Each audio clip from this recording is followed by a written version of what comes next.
you were to get into the wall and have that right front come back at you, you're dead. Right. It's just that simple. And so just looking at the cars, you don't crash. I mean, that's the number one thing.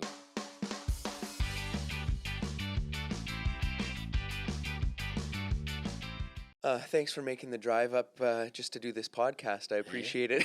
No worries, you got it. Yeah, nothing to do with the Toronto Indy in the next couple days. No, it's all good. It's all good. I love the relationship that I started with your dad back in 2014 when we won the SVRA Pro-Am there at Indianapolis, and you know, we've been good friends ever since. So you guys kicked is butt. great. Yeah, we did. Yeah. So tell me about what you're doing this weekend at the Indy.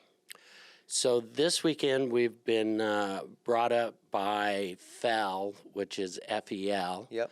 I don't know what that stands for. Okay. Yep. Chris By is the head of it, and so he brought us up last year to come in and sign some autographs and so on, and we had a good time with it, and so he said, "Al, come on up again this year," and this time we're gonna bring Scott Goodyear, which, you know, the relationship I have with Scott Goodyear is the closest finish at Indy, and so Scott and I have become real good friends. You know, we were competitors at the time, right? And because it has remained the closest finish since 1992 is when we did that. We do a bunch of things together now, you know, after racing and all that. So he's become a really, really good friend of mine, and so he's had a relationship with Chris By for quite some time, and so now the two of us are going to be up signing autographs at the Toronto Grand Prix and watching a great IndyCar race, and watching you race too. Yeah. So, we'll race on the Friday in the NASCAR. Yeah. It's funny, that picture, because I was born in 92. And for whatever reason, my dad had that picture always hanging above my bed. Nice. Yeah. So that's what made you a racer. Something like that. Yeah, nothing to do with him or right. putting me in a go-kart. But let's, and again, you've done a lot of podcasts, you've done a book.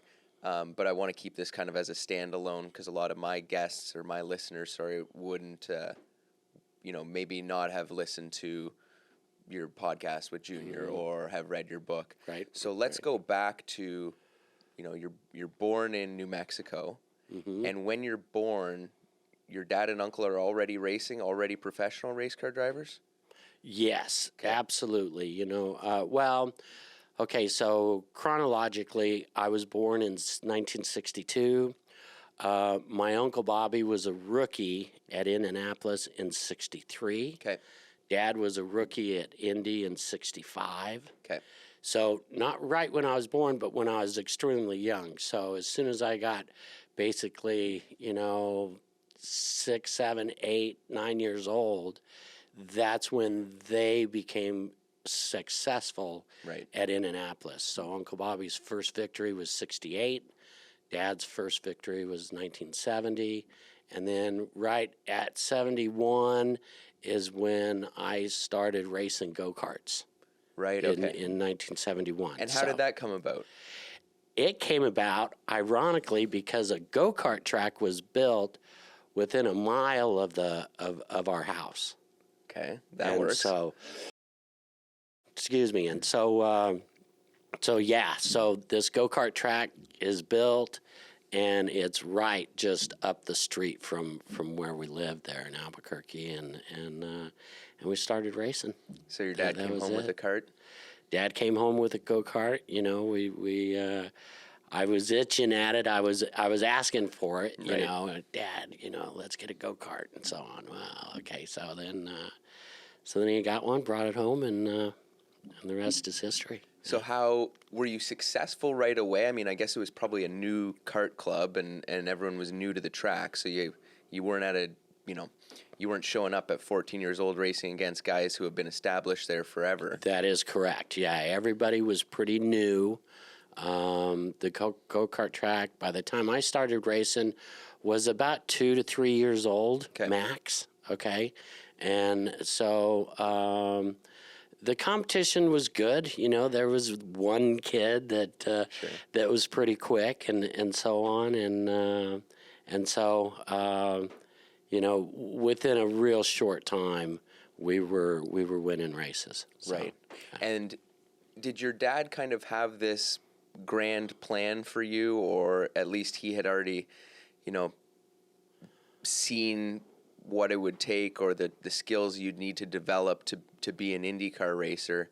Did he, because you went to sprint cars next, and that's a pretty big jump. Why did sprint cars happen, and I guess how many years were you karting before that happened? Right. So I think there was a plan that my dad had, but it was fluid, very fluid. And so we started racing the go-karts at 9 years old, and then I got into sprint cars when I was 16. Okay. So the years between was go-kart racing. We won some championships there locally, there in Albuquerque. We didn't travel very much at all. You know, there was a couple times I went to some different cities there in New Mexico, but no serious traveling at all with the go-kart. And then locally there in Albuquerque, I started racing the sprint car on the same exact track that my dad and Uncle Bobby started on, Speedway Park. It was a little quarter-mile dirt oval that they started running. At the time was the super modifieds, but you know, it was the beginning of the sprint car with them. Sure. Okay, so by the time I came along, the sprint car was in full swing and all that kind of stuff. And so, yeah, so it was, you know, go-kart to a sprint car, that's a pretty big step, okay? And so, you know, that's where I think my dad went, you know, let's see, let's just watch and see how he does.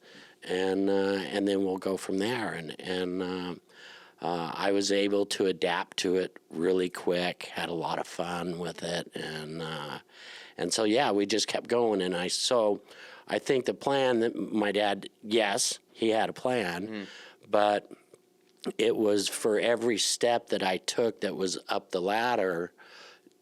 Can he do it? Can he accept it? Can he be successful at it? And I think that's where the plan was fluid, right? You know, on so on. So, you know, all the way from the go-kart, then a sprint car, then a Super V, which is kind of like a mini IndyCar, and then a Can-Am car, and then the IndyCar. And so every step I took, I was able to be successful at it and adapt to it and do it in a safe manner. Right. You know, so. Sounds like he was really kind of testing your talent, because there's, you know, other than a steering wheel, gas, and a brake, the difference between an asphalt road course go-kart and a dirt oval sprint car, there's not a whole lot. Yeah, no, it was just, you know, that was kind of the path because of where I lived, okay?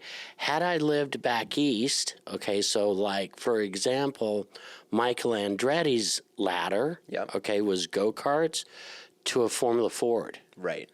To the Super V. He never saw dirt. He never ran a sprint car or anything like that. And so it was just the location of where I was and what kind of racing was going on locally that I could get into. And I guess your dad would have been pretty busy, you know, during race season. During the summer, yep. So how did that, you know, were you taking yourself to the racetrack by the time you were 16, 17, or did you have someone helping you out? Yeah, we definitely had someone helping us out. There was a gentleman by the name of Larry Bond that helped with the go-karts, okay? Because, again, the racing season's during the summer. I had a choice there when I was 9, 10, 11 years old. You know, my dad would say, do you want to come to my races and spend the summer with me? or do you want to stay in Albuquerque and race the go-kart? And I said, well, I want to race the go-kart. I don't want to watch you race. I want to race, you know, kind of thing. And so it was, so we had a helper there. When I got into the sprint car, his name was Walter Judge, very experienced man, so on. So there was always somebody there. And actually, it was Walter Judge who really mentored me to be at the racetrack, be professional about it, you know, because that was the first professional. That's when I became a professional race car driver, is the sprint car. Right. And so he really mentored me a lot. I was 16, he was 63. Okay, which I thought he was an old man, right? Today, I'm 61 years old, and I'm going, oh, my God, you know, kind of thing. But he had a lot to do with my success getting to Indy and beyond. Right. Yeah. Now, I assume when you guys were really young, your dad was struggling financially as a rookie. And then by the time you started racing, did the lifestyle change a bunch? Was he making good money at that time? Not really, no. I mean, he because he was successful at Indianapolis, he made a good chunk of change for the Indy 500. Okay, so back then, the salaries were either very low or non-existent at all. Okay, and so the race car driver, the professional race car driver, how he made a living was a percentage of the car. Okay. So prize money. Yep. Okay, so that was the dominant factor when my dad and Uncle Bobby came through the 60s and 70s. It really wasn't until the 80s, which is when I came along and ESPN came along, okay, that the salaries started becoming strong. Right. You know, so prior to that, it wasn't. It was the driver made his living by racing cars. Right. You know, So you jump to Formula V, and they're predominantly ovals with some road courses? No. Or Super V, sorry? Yeah, the Super V is dominantly road courses with some ovals in there. Got it. Yeah. So a pretty good, now you're in an open wheel car with some ovals, road courses. Yep. You know, maybe not the same tracks, but mimicking what IndyCar is going to be like. Correct. We went to Milwaukee, we went to Michigan, and we went to Phoenix for the ovals. Got it. Those were the oval races. All the rest, there was, I think, 9 races during the year. 3 of them were ovals. The rest were road courses. Got it. Yeah. So I guess, how old are you when you're in the Super V? Super V, I was, 19. Okay, so you're done school. Yep. And now, how did you conceptualize being a professional race car driver? Were you making any money at that time? I started the sprint car as a sophomore in high school. Okay. And so that first year, I think I made somewhere around $3,000 to $3,500 during that summer. Yep. That was good money for me. Right. Okay. Right. I mean, that was strong. And so it got better, a little bit better every year. And then again, it just so happened that when I was 18 and I graduated high school, I met my first wife, Shelley, and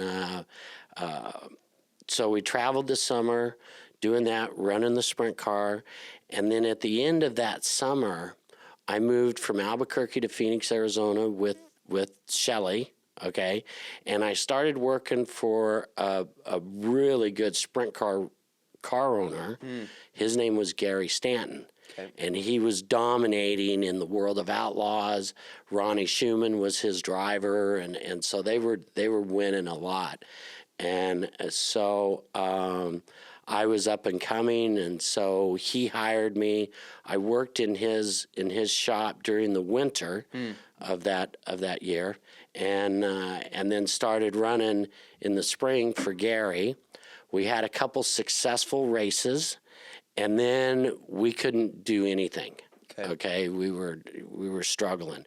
Right at that time, Rick Gallus out of Albuquerque started his own team. Okay. He had been running Formula Fords, SCCA events. He drove himself in a Sports 2000 car, and so he wanted to go start his own team. And so he called me up on the phone in the spring of 1981. Okay. And I wasn't doing well in the sprint car. I was living in Phoenix. He says, Al, would you drive my Super V? And I went, yes, I would love to. Right. Kind of thing. And so he paid me a salary. Wow. Which I wasn't getting from Gary Stanton. I was having to work the 8-hour day, 5 days a week to get some pay. Okay. And so he offered me a salary and a job, and I went to Gary, and I said, can I get out of this contract? And he said, yes, I would love that.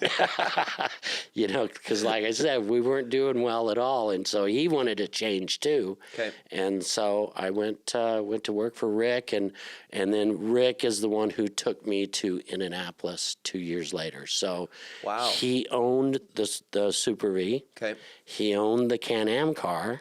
So you did 1 year in Super V. 1 year in Super V. And then how did, like, Can-Am, again, is a massive leap and in a different way to a full-body sports car, Correct. It was a big step. Who decided that? Was that your dad again? It was actually, yes. The answer is yes. It was Dad, because at that time, in kart, in the championship auto racing teams, you could drive at 18 years old. You could be a driver. Right. Okay. Indy, you had to be 21. For the Indy 500. For the Indy 500. Got it. And that was the only IndyCar race that was not sanctioned by kart. Okay. So it was USAC. So it was USAC. Okay. That's right. So Rick wanted to go from the Super V straight to the IndyCar. He wanted to go IndyCar racing as a car owner. Right. And we were super successful, and he was spending a lot of money, lot of money. Okay. And so it was Dad who stepped in and said, look, he can't go to Indy until the following year. So why don't you take this year and work on your team? He's saying this to Rick and to me. Instead of jumping in so soon, because this is big time racing. Yep. Why don't you take a year to really get your team working together? In other words, Super Vs don't make pit stops. Can-Am cars do. Right. Okay, so it's a whole nother level. It's a step in between with power and speed. What kind of horsepower were they in 82? They were running right at 500, 550 horsepower. So is this the Can-Am car? Yeah, is this after the big horsepower Can-Am cars? Yes. Okay. It's after, yeah. So it's after like the 917 conversion and all that crazy stuff. Yeah. Okay. We had half of the power that 917 did. So a little bit safer. Even less. Right. Okay. Got it. So last night I watched you win the Mostport race, flag to flag, and you won it twice that year. Yep, both. We raced twice at Mostport, and we won both of them. Yeah. How again? You jump from I guess the Super V, but again, that's a big step to a full body car. And would you put it just on talent that you were able to go out and win a bunch of races in the Can-Am car? It was a combination. I can't say it was just me. It was a combination of the engineers that we had, the team that we had, being able to relate with them and going out and feeling the car and so on. And it was an extremely good car, the Frisbee, which then turned into where Gallus redesigned it, turned into the GR1 and the GR, which GR stands for Gallus Racing. Okay. Yeah. And so, I mean, it was a combination of a lot of things melting together. And right.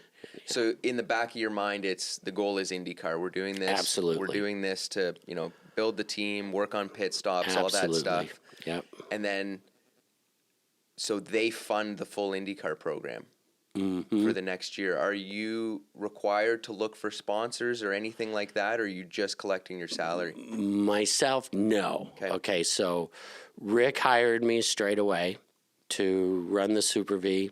Then we get a raise for the Can-Am car, and so on. And so how it worked was Rick hired me, then him and I would go in and make sponsor presentations together. Got it. In other words, we're going racing. This is where we go to the sponsor. We're going racing. We have a real good competitive team. Why don't you join us, sponsor our car, become our partner, and reap the benefits from that? And so instead of going in to a sponsor and going, I really need you to sponsor my car in order for me to go racing, that just doesn't work. That doesn't show commitment on the team side. Right. Okay. So that's how, and pretty much throughout my career, that's how it worked. So once like with Gallus, we went and we got the sponsorships together. And then the very next team I drove for was Doug Shearson, was the car owner, the Domino's Pizza car. Okay. He already had Domino's Pizza as a sponsor. Right. So I didn't have to go, he hired me just purely driving. And then that's the way it was with my career from that point forward. Sure. The teams already had their existing sponsors, and so I didn't have to make presentations at that time. Right. So put me back in that first IndyCar race. Were you, nervous? Were you struggling to figure out the car? It's a massive jump to the biggest stage that you've looked at your whole life. So, yeah. So my rookie season, 1983, I always wanted a car that no one else had. Okay. So I convinced Rick, and Rick loved the idea, so on, to go with a Dan Gurney Eagle. Okay. And you bought it from Gurney? Yep. Rick ordered it, and so on, and so the 83 Eagle was late. Coming, and so my first race was in the 82 Eagle. And what had happened with the rules at that time with kart is in 1981, or in 1982, the Eagle, the skirts, the side pods, were down level with the bottom of the tub. So between the years of 82 and 83, they came up with this 2-inch rule, which the side pods had to be 2 inches higher than the bottom of the car. This is all in the development of the ground effects. Right. Okay. And so prior to that, they sealed it with sliding skirts. Oh, nice. Okay. Yeah. And so they outlawed those. And so the next step was to bring it 2 inches up. And so what that did was that killed the 82 Eagle. Okay. It killed its downforce, killed its grip. Okay. Right. And so. So you had a lump. Oh, it was bad. It was bad. So our first race was supposed to be at Phoenix, Arizona, okay, on the 1 mile oval. We had been testing there. I was 2 seconds a lap slower than the competitors, okay? Like, had we gone there, okay, the race was canceled. Okay. Because of a waterway that was released. There was too much rain during the winter, and the waterway closed the track. Okay, so no fans could get in. Okay. So they canceled the event, which I was going, thank you, God, because I would have been so super slow. I mean, like bad. Yeah. So our next race was Atlanta with the high banks, and I was still way slow. We had to take a rear wing from a Formula 5000 car. Okay. And put it on it to have any grip at all. Once we did that, I was able to run wide open all the way around the track. Yep. Have some grip at 186 miles an hour, while the competitors were running 205. Jeez. Okay? So I started last. Right. Okay? Ran around there, and at the end of the event, I finished sixth. Really? At the end of the event, because of the attrition and all that kind of stuff, people having problems, so on and so forth in the pits. We just stayed out there running wide open all the way around and just stayed out of trouble, ran low. Yep. Yeah, all the guys are going by me on the outside and stuff like that. We ended up, somewhere, some like sixth or something. That must have felt like a win.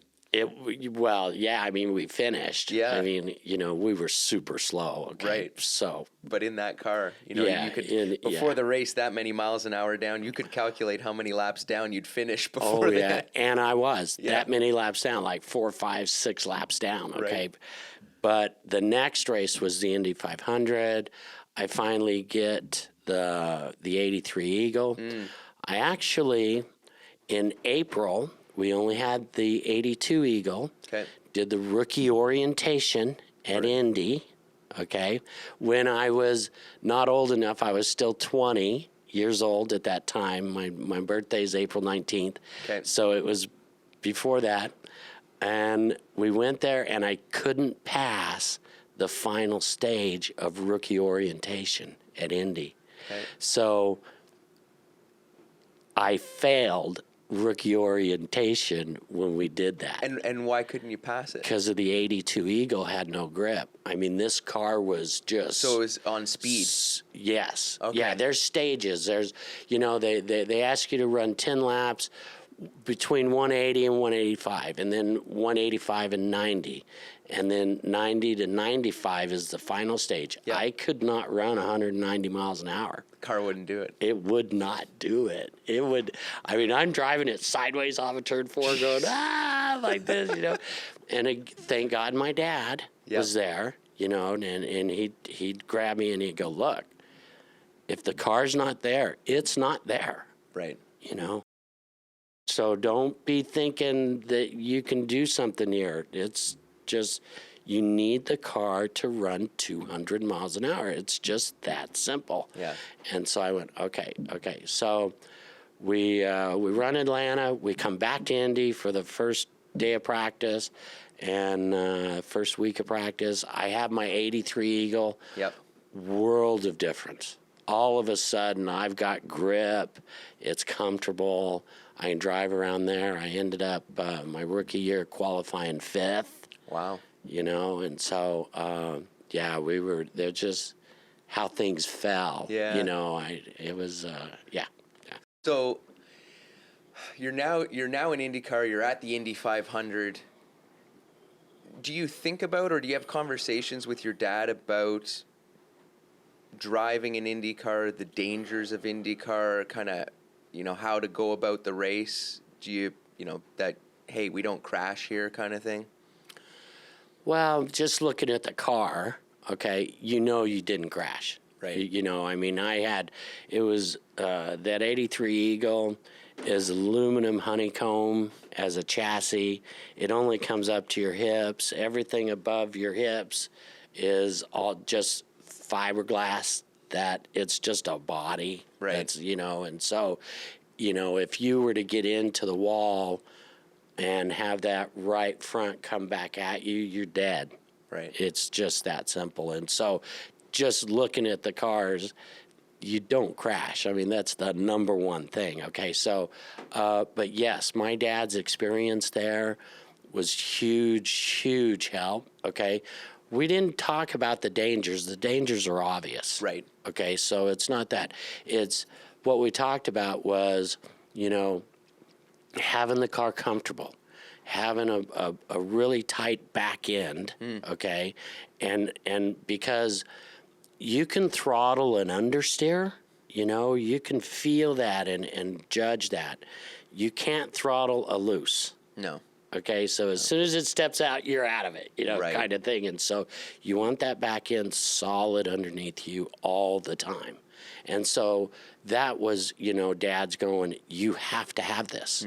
This isn't something that is a maybe. Right. You have to have this. And so with his experience, that's how Dad really helped me. And then, you know, during the race, he told me just look around the corner. Okay, don't be concentrating on the guy or the guy in front of him.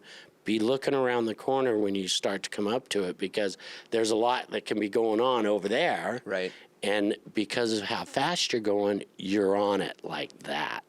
Okay, so quite honestly, at Indianapolis, if you're reacting to something, it's too late. Right. Everything has to be in anticipation of what's going on in front of you. So you got to drive way out in front of where you're actually at. Right. Yeah. Right. So with the 83 car, yeah, I mean, you've got speed now. You qualify 5th. Mm-hmm. When do you, I mean, when does success in your mind happen in IndyCar where you go, hey, I can win races? Not until I won my first race, Sure. honestly, but no. When we got the 83 Eagle and we're campaigning that 83 season, there was a lot of races that I actually was leading and was gone. Okay, and one of them, for example, was Michigan. You know, the car was super quick there. The one thing that the 83 Eagle had that was different from the March or the Penske of that day is it had less downforce, but it also had less drag. Okay. So the tracks that really didn't need downforce, okay, that the drag was more important, like Road America, Michigan because of the banking, also Riverside. So those three tracks, we were gone in the race, leading it, gone, just, you know, and we always had a mechanical failure or something like that. So during that season, you know, we were able to qualify up front. We were able to race with the top teams and sometimes outrun the top teams. You know, my first win didn't come until the second year, which was at Portland, and we decided to go with in '84 instead of a car of our own. That we decided to get a March chassis, and so we campaigned that car through the year. So Right. and we were with the leaders. You know, we were always you know, from the very get-go, except those first couple of races. Yeah. We as a team were able to race the best of them. Yeah. Right. Did things change with your dad now that you're a competitor against him? Like you might. Absolutely. Okay. Absolutely. And how it changed in the go-kart, the sprint car, the Can-Am car, so on, my dad would come up to me and offer advice. Okay, Al, this is what I see you doing out there. Try this. Right. Okay, kind of thing. Once I started racing against him in the Indy cars, that stopped. Okay. There was no but if I asked the question, he'd tell me the truth. Sure. So I had to ask the question, and I finally pushed it far enough where, like, we're at Pocono, and I go, Dad, what springs are you running on your car? Yeah. Okay, and he'd go, Al, even if I told you the springs that are on my car, the rocker arm ratios are different from my car to your car. So you wouldn't be able to run the springs I'm running. That was his answer. Yeah. The wheel ratio is different. And I went, okay, whatever, So he wouldn't tell me no. Yeah. No. Obviously, I mean, being a professional race car driver, you're going to be a competitive guy, right? Even if it's Oh yeah. even if it's your own son. We were all competitive, and So, were you? I guess, and I don't know. Were there other young guys coming into IndyCar at the time? Because you would have been for that time period. It's not like today where guys are 16, 15, 17 going into Formula One at 18. Were you considered a pretty young guy, and was there, was there a dynamic in the garage, you being so young coming in? The answer is yes. I had one other gentleman, Michael Andretti. Right. He was my direct contemporary, and he was my age. He was really good. And so the answer is yes. It was the two of us coming into the old guard, but because of who we were, we were accepted right away. Right. Okay, so basically the IndyCar fraternity had already grown up with us. Right. So we weren't nothing new. And you weren't new last coming names. And correct. And so, they accepted us. And, next to that, the young guys were Bobby Rahal and Rick Mears, which were 8 to 10 years older than, but they were starting right at the same time. Okay, so basically Rick Mears' rookie year was 79, mine was 83. Rahal's rookie year was 82, where mine was 83. Right. Michael's Andretti's rookie year was 84. Okay, so early 80s, you've got 5 guys coming in. Their ages varied a little bit, but Michael and I were the youngest guys coming in. Yeah. Right. Now, correct me if I'm wrong, you finished second to your dad in 85 in the championship, is that correct? Yep, in the championship. What was that year like? Was it a heated... It was weird. It was I had joined the Domino's Pizza team with Doug Shearson, and what they had developed right at the end of the 84 season, going into the 85 season, was a really trick rear wing. Okay. And it was for high downforce. So it was the short ovals and all the road courses. Right. Okay. And this trick rear wing, we developed it throughout the summer. We won 4 races. There was drivers getting hurt. Okay, so I broke my ankle in 1985. Mario broke his ribs in 1985. There was a lot of accidents. Rick Mears was out because he broke his feet in 84. Okay, and so he was out for that season. Dad was a replacement driver for Rick Mears during that season with Penske. Okay, and didn't even race all the races. Okay, so I think he missed 1 or 2 races where they put Johnny Rutherford in the car, and so it was there was a lot of mechanical failures during that year, and so the point totals were pretty low. Right. Okay. Because of the finishing. And so, but we found ourselves, about halfway through the season, we were leading the championship. And I led most of that from the about middle of the year to right to the second to last race. My dad wins Phoenix, Arizona on the oval. I finished second. He took the point lead from me by like 2 points or something. Okay. And that was the first time I had lost the lead for most of the summer.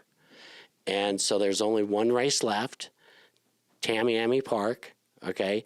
And because of the rest of the field, it was just Dad and I that could win the championship. No one else could. Right. Okay, so third place, he was down enough points, he couldn't, if we both fell out, Okay, and so we knew it was going to be either Dad or myself to win that championship, and so there was a lot of stress there. Yeah, I mean it was too much, and at the time, had I won the championship, I would have become the youngest in the history of Indy cars, and the record I would have broken was A.J. Foyt's. Okay. Record. So there was, I mean, it was, there was big time for me at that time. And so. And how did the last race shake out? Well, we qualified like third or fourth. Yeah. Okay. Dad qualified like 12th or 15th, something like that. And he had to finish right behind me. No matter where we finished in the race, he had to finish right behind me in order to win the championship. Got it. So if I only had one car between him and I, then I would win the championship. Right. And so that's the way the race went for most of the race, was I had either one or more cars between us until like the last 5 laps. And then he passes Roberto Moreno, okay? And I finished third, he finished fourth. He wins the championship. Wow. Yeah. That must have been bittersweet for him a little bit. It was for him. Yeah. If Dad, he, like, after the race, when he pulled up next to me, he just came up and went, what can I do? Sorry, kind of thing. But because he's got a job to do, Absolutely. and so it's just the way it unfolded. That's all. Yeah. So, when does the first championship happen for you? 1990. 1990. Yep. And had you won the 500 before that? No. And did you won it that season? No. Okay, you won it after that. Yep, Okay. yep. So What's bigger for you, the championship or the 500? the 500. Okay. No doubt about it. No doubt about it. But then right there is, just below it is the championship. I mean, because the championship takes all year long. Yep. It's with your team. It's got to perform day in and day out. The Indy 500 is its own championship in the month of May. Right. So it's kind of separate, and it's so big. And so, the Right. 500.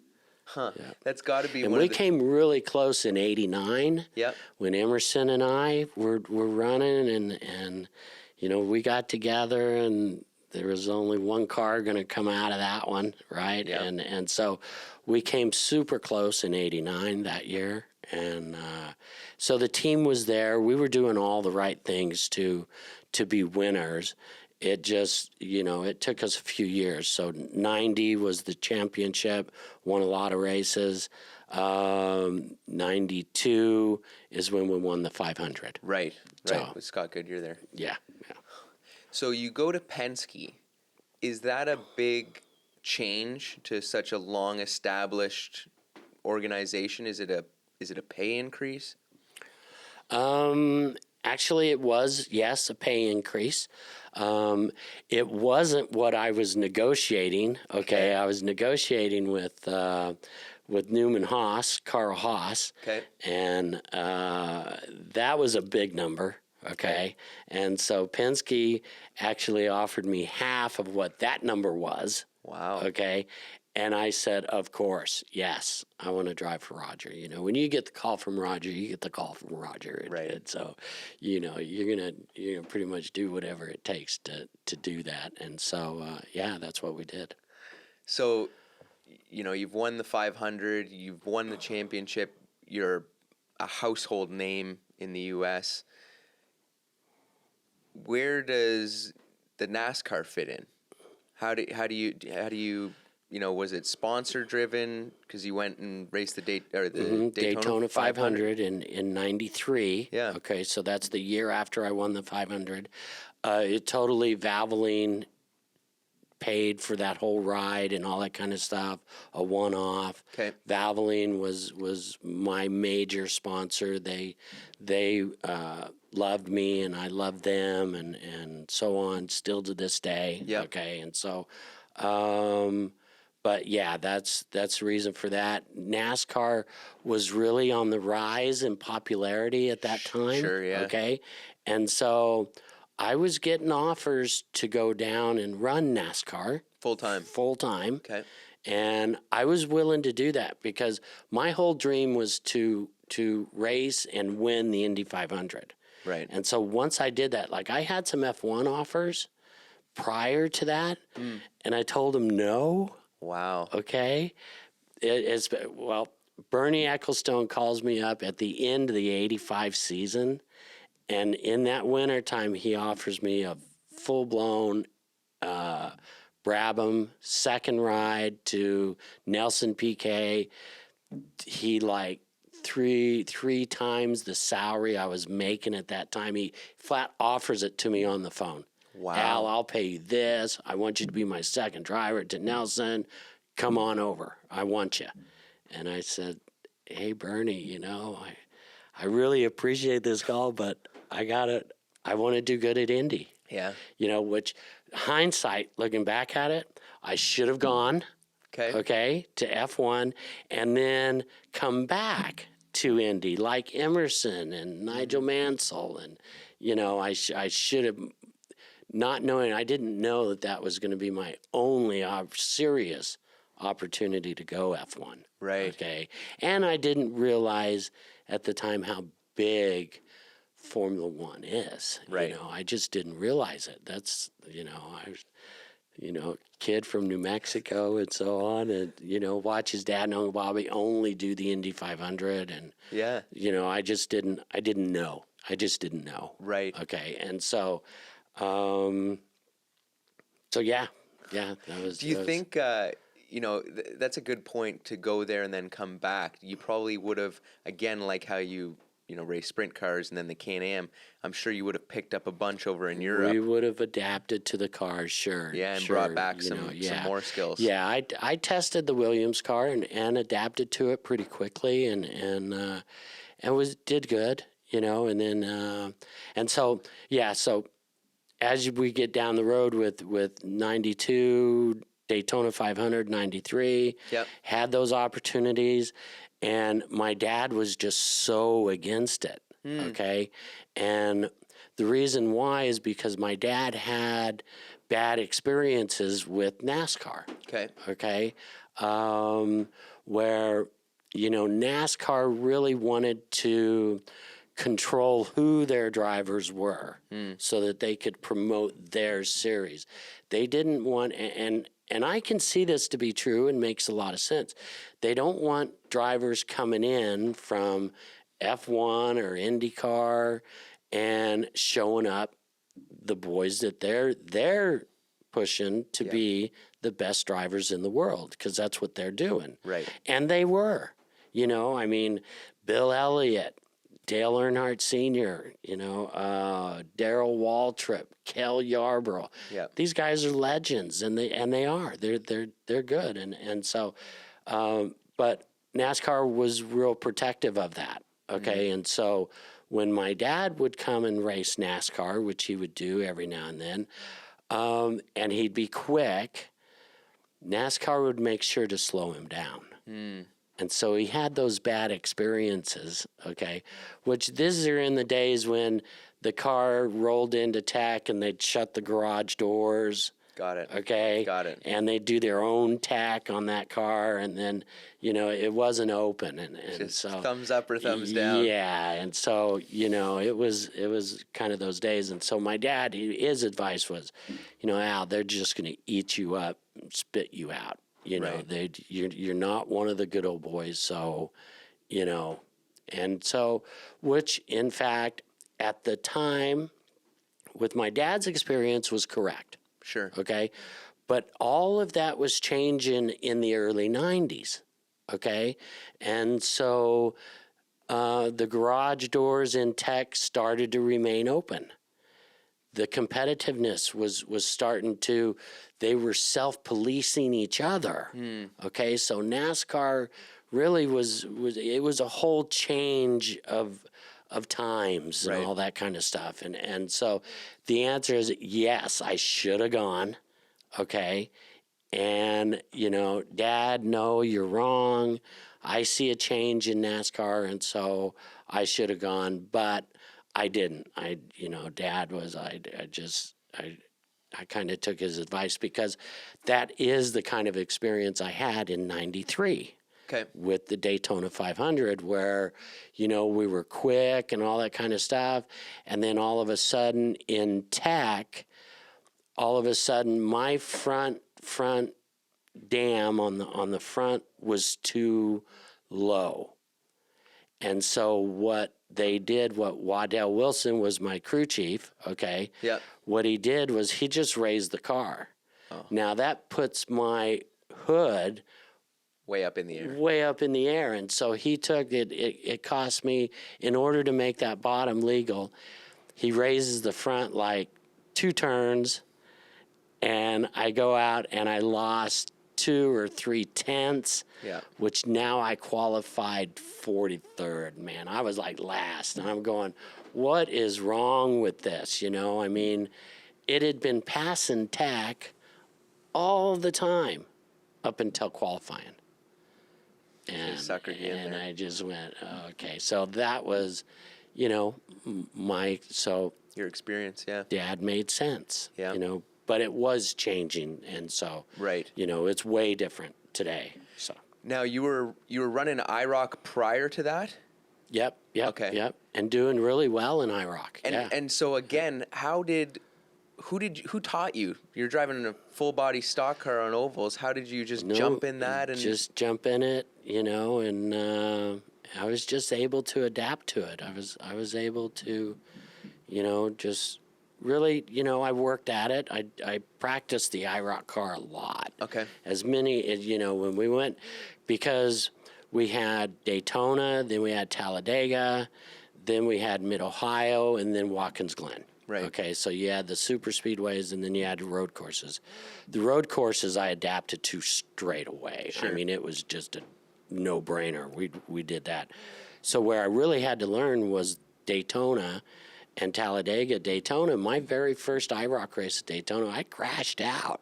Oh, geez. Oh, yeah, lost it off a third floor, in the draft. We just, all of a sudden, I'm up in the fence and all that kind of stuff. And so, I really started practicing, hanging out with Dale Sr.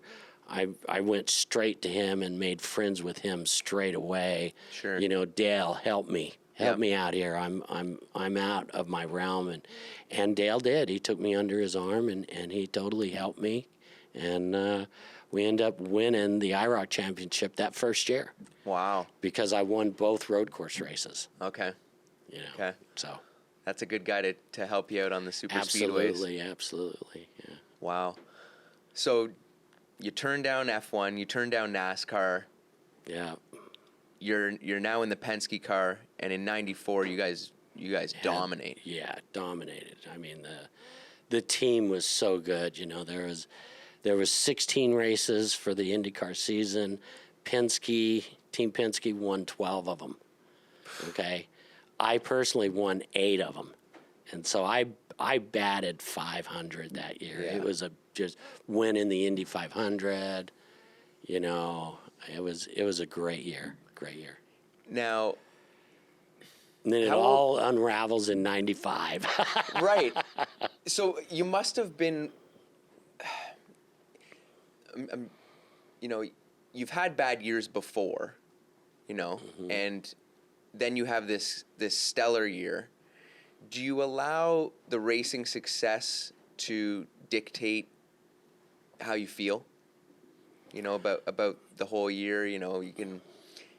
It's so easy to get, down after a bad race and be high after a good race.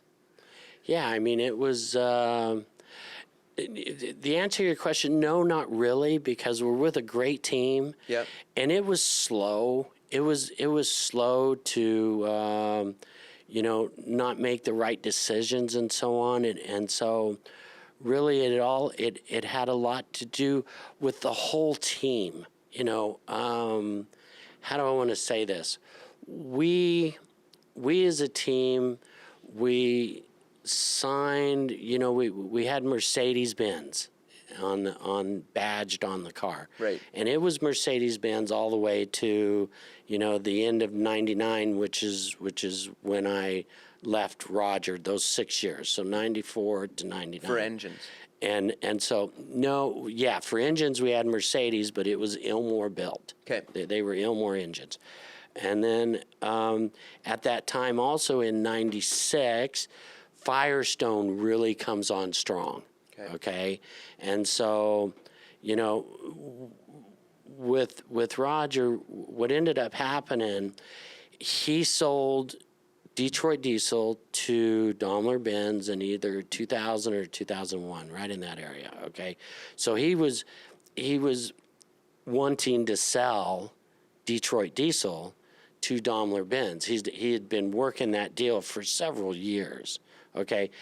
And in the 97, 98, somewhere in that area, Penske Auto Centers came online, which used to be Sears Auto Centers. Okay. So all across America, the Sears Auto Centers become Penske Auto Centers, serving exclusively Goodyear tires. Okay. So when I would ask to either have a Honda or a Toyota, the answer was no. We have Mercedes. That's what we're going to do.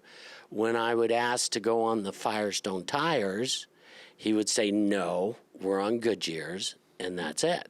And so I think it was a change also with Roger's company, with Rogers Corporation, where prior to that in the 70s, 80s, Roger, if he saw another engine like the Cosworth come online, he had a Cosworth in his car straight away. Yep. Okay. It would just, he would switch up. He has his own car, a Penske car. If the March car comes and starts out running it, he's got a March car. I mean, that was the way Roger went racing.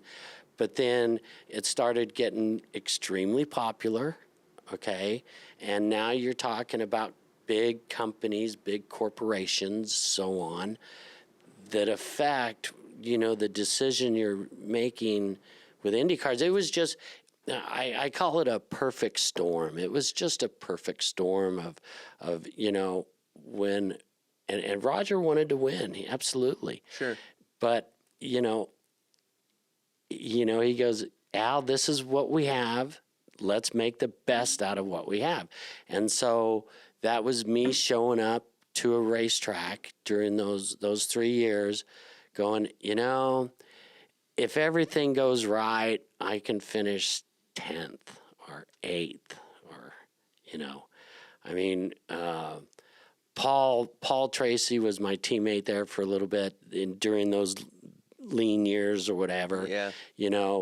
On an oval at Nazareth where we did a lot of testing. Right.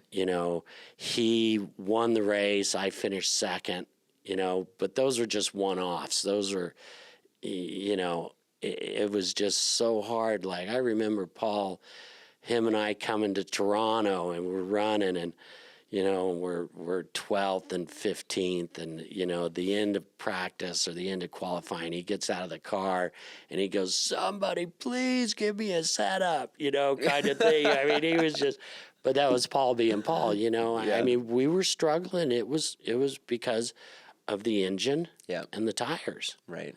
The car was good. It was just, and the team was good. It just, those two key things just really stopped us. So, we finish out the 99 season. I go back to Indianapolis because I want to get back to Indy because of the split and all that kind of stuff. And so we run that 2000 season, and Roger asked me, what should I go? Honda, Firestone, Reynard. Yeah. Just that's it. So that's what he does, and he wins the championship, with Gilles de Ferran and so on. So it was, just the way things fell. Yep. Just like at the beginning of my career, the go-kart track being built just a mile away from my house. Yeah. It was the way things fell. It's the way life goes, right? That's right. Yeah.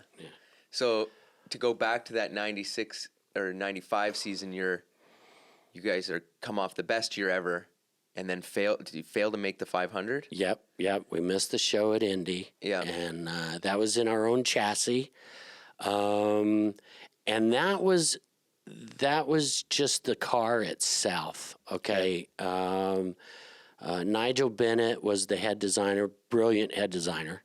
I mean, he's the one that invented ground effects, right, with Mario Andretti's Lotus, right? And so, brilliant engineer. He made some changes on the car that he felt was going to be better between 94 and 95. And when we got to the super speedway, it didn't work. And we didn't know why. And then panic set in because of what we had done the year before at Indy. And so it was just the way things fell, for Penske Racing as a team to miss the show at Indy. A lot of things out of our control actually went down. Right. Emerson making the show, Roger waving it off. I'm making the show on second weekend, Saturday. I'm going down the backstretch on my third lap, and the engine blew. I mean, which it was a fresh engine. There was no reason why. Yeah. It just did. I mean, so things accumulated that were just out of our control, and it was just meant to be. Right. Now I know you've got a heart out. You got to leave for the Toronto Indy, but I want to. We'll gloss over a little bit of the rest of your career there. And you wrote a book called My Checkered Past, or A Checkered Past? A Checkered Past. Right. Yep. And that came out, last year?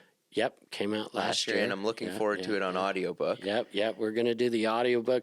I've already read it. Okay. And at first I didn't know how time-consuming it is to do an audiobook. Sure. So I didn't like it at first, but then once I got into it, then I got into the stories and I got into everything. And then I came back and actually at the end, I redid those first few chapters. Okay. So so on. So, yeah. Right. So do you still do some speaking and AA stuff and helping out with people with substance abuse disorder? Absolutely, yeah. We, with the book, A Checkered Past, exactly what that means, a checkered past. And so I get into just being brutally honest, okay, about my racing and my personal life and so on. And so I've had my challenges with alcoholism and drug abuse and, simply put, substance use disorder is what I had most of my life. And so it started at a very young age, okay? And so... What started it at a young age? Alcohol? No, it was marijuana in New Mexico and in high school, right at that, and so... So yeah, it was the thing to do with my friends and so on there in New Mexico and so on, and so it continued on with my life and my marriage and all that kind of stuff. There in the 80s, cocaine became a big thing, and that was something that my wife Shelley, got into and that kind of thing, and brought it into my world and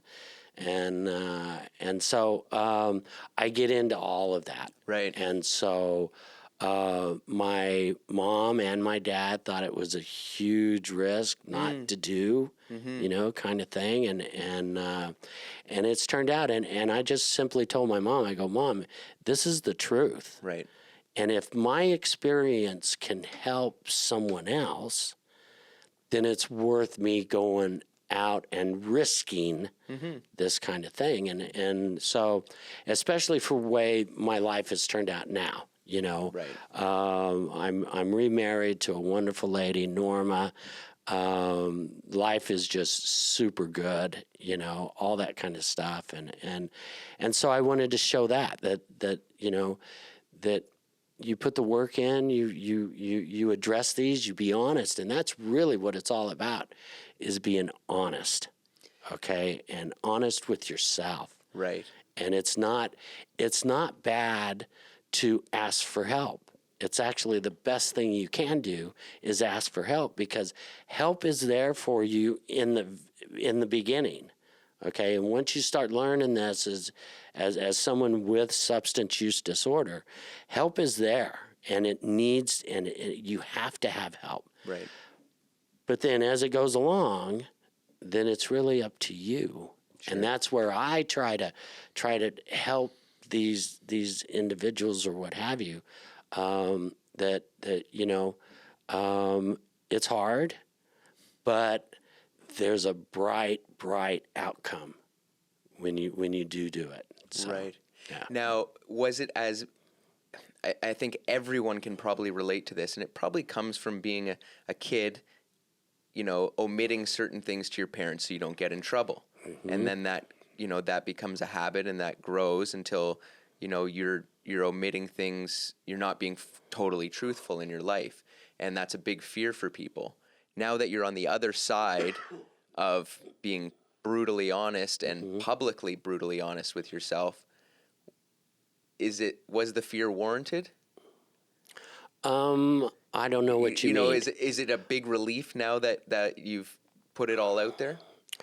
Well, it is in a way that the answer is yes, okay, because the book has become well accepted throughout, mm-hmm. okay, and that was what I was really kind of worried about, is how would the fans, how would my fans, how would people who were reading the book, they're either going to be in shock or they're going to be going, that makes sense, kind of thing. And, right. and so the way things have turned out, it's been worth it. Yes. Right. Absolutely, it's been worth it. And I think mainly because of the way my story is today. Right. I had my challenges, and I prove in the book that I'm just a human being, that's had all this success where one of the biggest good and bad things that happened to me in my very first IndyCar race, it was at Riverside in 1982. It was in the fall.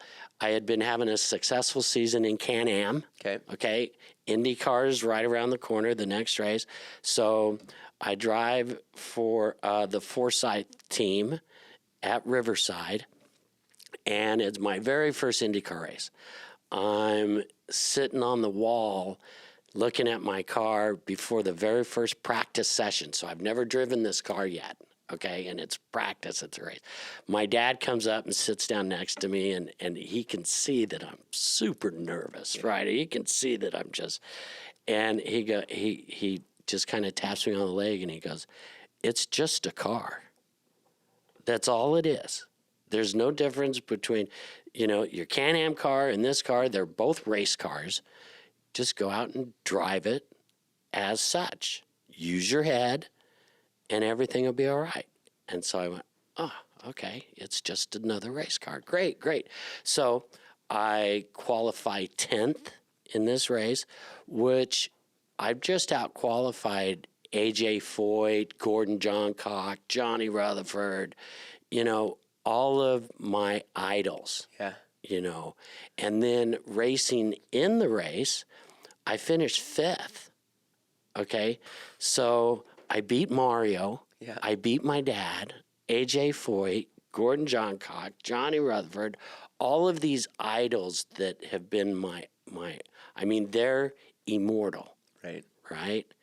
And so afterwards, after the race, I went, man, my heart's sad because I just found out they're men. Yeah.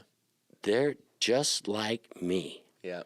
Now the good thing is I can go out and I can race these guys. I can beat them. That's okay. So there's the positive side of it, but the negative side was, they became men. Yeah. And that's a lot of what the feedback I've been getting from the book is going, hey, you're just like me. I have these same challenges and these same issues, and you do too. Wow. Yeah. You know, I thought you were, and no, we're humans. Yeah. We have the same challenges that everyone else does. So, Yeah, we're all made of yeah. the same stuff. That's right. That's right. Huh. So before I let you go, I got to ask for you 2 pieces of advice. I guess we'll start with. Well, no. Let me ask you about what you were up to last night here, and what you're doing on your weeknight classes. My weeknight classes. Yeah. I'm helping teach a class. It's called SSWM. Okay. It's a college course out of California. It's online. Okay. And it's about the racing industry. There's so many things in the racing industry. PR, marketing, engineering, driving, crew chiefing, aerodynamics, geometry. You know how the racing industry encompasses so much, Yeah. right? Sponsorships, all kinds of different things. And so I've joined in with another professor that is teaching. It's an 8-week course, and so yeah, we're there to. I'm no professor by any means. I'm there to try to answer questions that the kids have, the students have, and we've got everybody. It's online, so we've got from 16 years old up into the 40s. Oh, great. And so everything in between. So it's good. Right. Yeah. Right. So that's, yeah. So, yeah, the questions I normally ask is for, advice you can give to young people. So I guess I'll start with an aspiring race car driver. What kind of advice are you going to give from your unique experience to an aspiring young race car driver who wants to be a professional? A driver is drive anything. Okay. Drive anything. It doesn't matter what it is. You can even go out there and race motorcycles, okay? If you're just starting out, it all depends on how old you are. If you're young, okay, go-karts is the path. So go to a go-kart track and rent the go-karts. Yep. Get out there and see if you enjoy it and if you like it, and then carry it on from there. If you're a teenager or something like that, go to a driving school, Skip Barber Driving School, and take their 3-day course. And the instructors will let you know if you have it or if you don't. That's how Danny Sullivan became a race car driver. He went to Skip Barber, and they recognized his talent, and they told him, hey, if you pursue this, you can go. And so then he needed to raise the money, and he did. And so if your heart's in it, you'll make it happen. And so, as a driver, that's what you do. And so, definitely go to college, definitely go to school, because of exactly what we're doing with our online course right now is there's classes out there that will teach you how to raise the money to go racing. And that's so critical. The first thing is, do you love it? Yep. Do you truly enjoy it? And then the next thing is, how do I raise the money to do it? Because it's super expensive, as you know. And so, yeah, that's my advice. Okay. And then the second one, now maybe I'll be more specific, is someone who might think they have substance use disorder, because that's a very specific term. There's people who can drink and have 1 drink a week, and that's not using it improperly or disorder. But someone who has an inkling, hey, I might fall into this category. Right. What's the next step? Well, recognizing it, okay, it's kind of easy to recognize. If you have that 1 or 2 drinks and can't stop, that's your sure indicator that you have substance use disorder. Right. Okay, is if you can't stop. Okay. Right. Then the next thing, once that is, then a recovery center is your best help. Okay. People, it's so hard to identify. Okay, rather you need to go in lockdown, what I call lockdown, okay, which is a rehab center. Yep. Okay, that is if you can't stop continuously doing it, where if you can stop for 2 or 3 days, but then not, okay, and it continues on, then chances are you need a hospital, you need a recovery center. Right. Okay. There is AA that is worldwide. AA is the most successful treatment to stop drinking. Right. Okay. It is the most successful. And so find somebody that is in AA and talk to them, and because they're going to totally be honest with you. Right. Okay. I mean, AA, like, it's the most successful for a reason, because it works. Okay. It worked for me. And so, yeah, I mean, but the help is there, and a recovery center, and once you get to that point where you're going, I can't stop, I'm sometimes you wake up in the morning and you've got a hangover and you go, I am not going to have a drink, and you go out through the whole day and you start feeling better and better and better. And then at the end, come dinner time, I can have a drink. And then that goes to, you can't stop again. Right. Okay, that you need total abstinence at that point. And how you do that is you go to a recovery center and you do your 60 to 90 days and so on, and really identify why this is happening. Okay, why it's not most of the time.